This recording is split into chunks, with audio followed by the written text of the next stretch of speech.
I'm here to talk about success. The first rule of success is to have a vision. You see, if you don't have a vision of where you go, and if you don't have a goal where you go, you drift around and you never end up anywhere. I mean, as you know, I was born in 1947 in Austria after the Second World War. So I was very fortunate that I stumbled on my vision. And I didn't really like Austria when I grew up. I couldn't wait to get out of there. I couldn't see myself becoming a farmer or a worker in a factory or anything like that.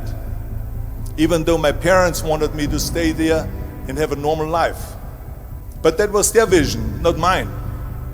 My vision was totally different. I felt that I was born for something special, for something unique, for something big.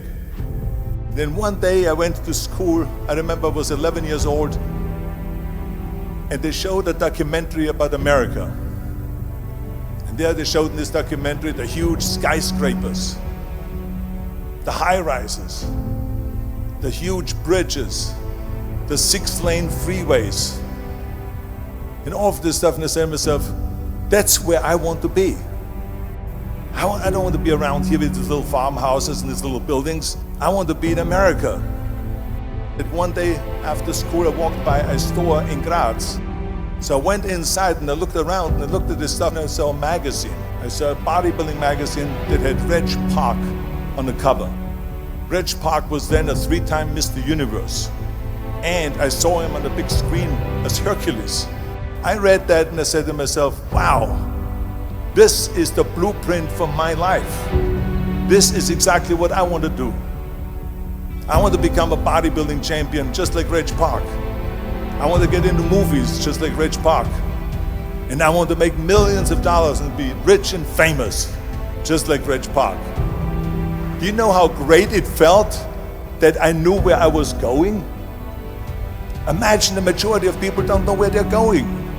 I knew where I was going. That I'm going to become this bodybuilding champion just like him. So it was just a question of how do you do it? I was so relieved because when you have a goal, when you have a vision, everything becomes easy.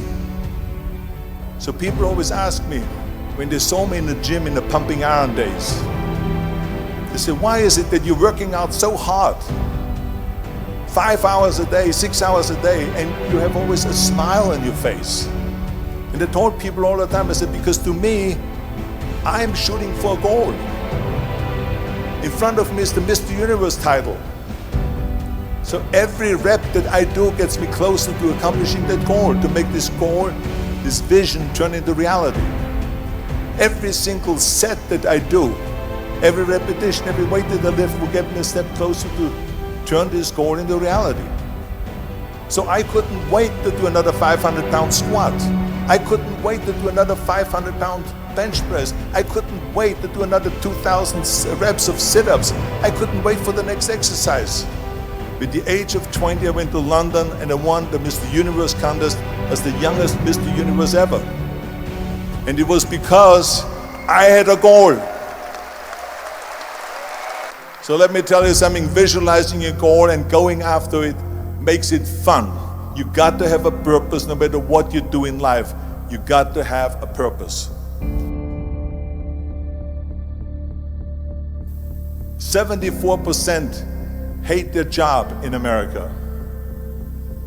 Now this is not much different when you come to Europe. The majority of people don't like what they're doing because they're really not doing it because they didn't have a goal and they followed this goal. They just aimlessly drift around and then all of a sudden there's a job opening, so they get that job because you have to work. But then when you work, it's a chore. It's work. It's not fun. So if you think about only a quarter of the people really enjoy what they're doing in life, that is unbelievable if you think about it. So I felt so blessed that I knew what I was doing. It's like a medical student that studies and knows he wants to become a doctor. You know where to go. And the same thing is also in politics. I remember that in politics, I had a very clear vision that I will be the leader of California. This is as far as I could go because I was not born in America, so I could not run for president. So being the governor of the fifth largest state, I should say the largest state, the fifth largest economy in the world, was for me really the ultimate title, the ultimate accomplishment in politics. So even though people came up to me and says, why don't you go and run for something smaller, you're never gonna make it. I ran for governor, and then 2 months later I became governor of the state of California. Again, because I had a very clear vision what I'm gonna do with California. So that's rule number one, have a vision. Rule number two is, don't listen to the naysayers. Don't listen to the naysayers.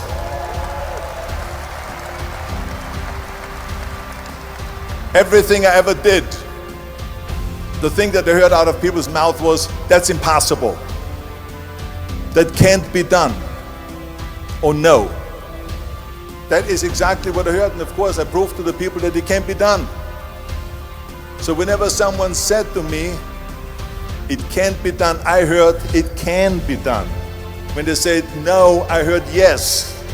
And when they said it's impossible, I heard it is possible. I'm a strong believer of what Nelson Mandela said, that everything is always impossible until someone does it. Well, I'm gonna be the one, I said to myself, I'm gonna do it and I'm gonna show it to them. Maybe it has never been done before. That's perfectly fine with me. But I'm gonna do it. And I did not listen to the naysayers. It's all about the hard work that you put in. I said to myself, in bodybuilding I worked out 5-6 hours a day. I'm gonna do the same thing now for acting. And of course I went to college to study English. I studied the accent removal, acting classes, and all of this stuff, all day long. I worked and I worked and I worked. And within a short period of time, I made one movie called Hercules in New York, which of course went right into the toilet. But it didn't discourage me. I still had the same vision. And then all of a sudden I did Streets of San Francisco. I did Stay Hungry and Pumping Iron and The Villain. And then all of a sudden I was asked by Dino De Laurentiis and by Universal Studio to star in Conan the Barbarian. And after I did Conan the Barbarian, the director at the press conference said to the press, the director was John Milius, he said to the press, if we wouldn't have had Arnold, we would have had to build one. So think about that. The very body that they said can never be sold because the time is wrong, a few years later, I'm doing Conan the Barbarian, and it was the #1 hit at the box office when it came out in the summer of '82. Think about that. And the director says, if we wouldn't have had his body, we would have had to build one. So all of a sudden, my body became an asset, not a liability.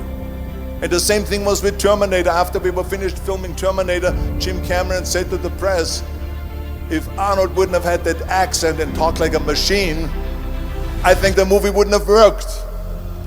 So think about that. The body and the accent that they attacked was an asset. But I didn't listen to those losers. I didn't listen to them at all. It's just the reality of it is that you cannot listen to the naysayers. So this is a very important lesson for all of you. So when someone says, no, this is a stupid idea, you in your mind, you don't have to say it, but in your mind just say this, fuck you, you're an asshole. What do you know?